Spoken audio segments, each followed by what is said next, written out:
पांचवी पुतली लीलावती की कहानी। पांचवें दिन राजा भोज सिंहासन पर बैठने की तैयारी कर ही रहे थे कि पांचवी पुतली लीलावती ने उन्हें रोक दिया। लीलावती बोली, राजन, क्या आप विक्रमादित्य की तरह दानवीर और शूरवीर हैं?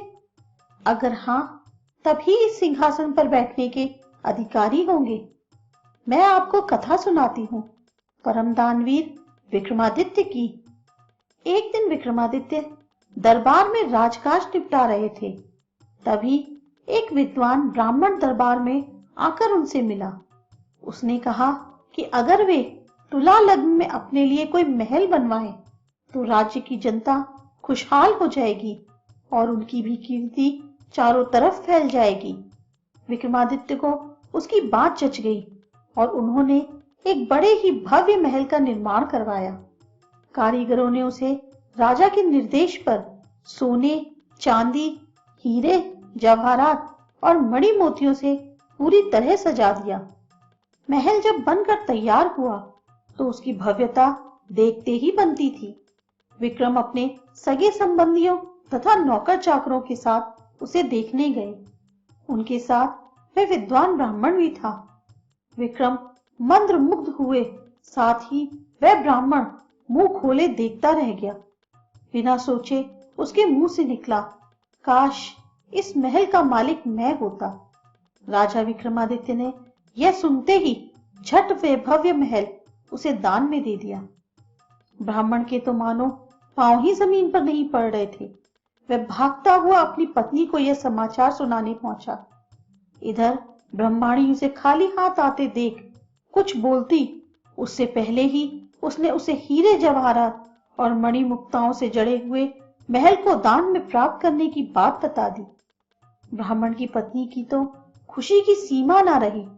उसे एक बार की लगा मानो उसका पति पागल हो गया और यूं ही अनाप शनाप बक रहा हो, मगर उसके बार बार कहने पर वह उसके साथ महल देखने के लिए चलने को तैयार हो गई। महल की शोभा देखकर उसकी आंखें खुली रह गईं। महल का कोना कोना देखते देखते कब शाम हो गई उन्हें पता ही नहीं चला। थके मांदे वे एक शयन कक्ष में जाकर निढाल हो गए। अर्धरात्रि में उनकी आंखें किसी आवाज से खुल गई। सारे महल में महक फैली थी और सारा महल प्रकाशमान था। उन्होंने ध्यान से सुना तो लक्ष्मी बोल रही थी। वह कह रही थी कि उनके भाग्य से वे यहाँ आई हैं और उनकी कोई भी इच्छा पूरी करने को तैयार हैं। ब्राह्मण दंपति का डर के मारे बुरा हाल हो गया। ब्राह्मणी तो बेहोश ही हो गई। लक्ष्मी ने 3 बार अपनी बात दोहराई, लेकिन ब्राह्मण ने कुछ नहीं मांगा तो क्रुद्ध होकर चली गई। उसके जाते ही प्रकाश तथा महक दोनों गायब। काफी देर बाद ब्रह्माणी को होश आया तो उसने कहा, यह महल जरूर बुथा है, इसलिए दान में मिला। इससे अच्छा तो हमारा टूटा फूटा घर है जहां चैन की नींद सो सकते हैं। ब्राह्मण को पत्नी की बात जच गई। सहमे सहमे बाकी रात काट कर तड़के ही उन्होंने अपना सामान समेटा और पुरानी कुटिया को लौट आए।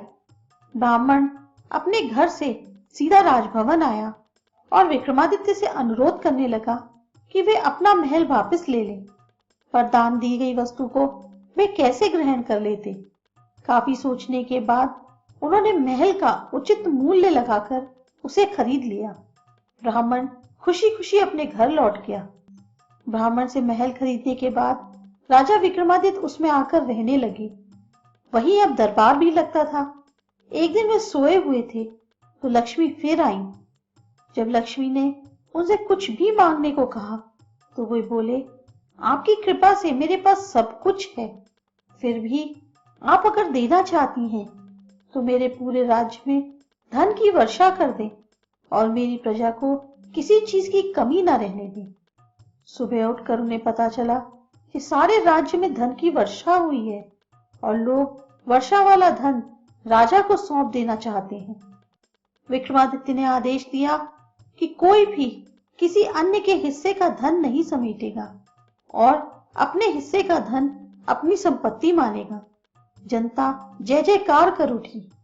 इतना कहते ही पुतली लीलावती बोली, बोलो राजन, क्या इस कथा के बाद तुम इस सिंहासन के योग अपने आप को पाते हो? राजा भोज निराश हो गए और अपने कक्ष में लौट आए। अगले दिन राजा को रोका छठी पुतली रवि भामा ने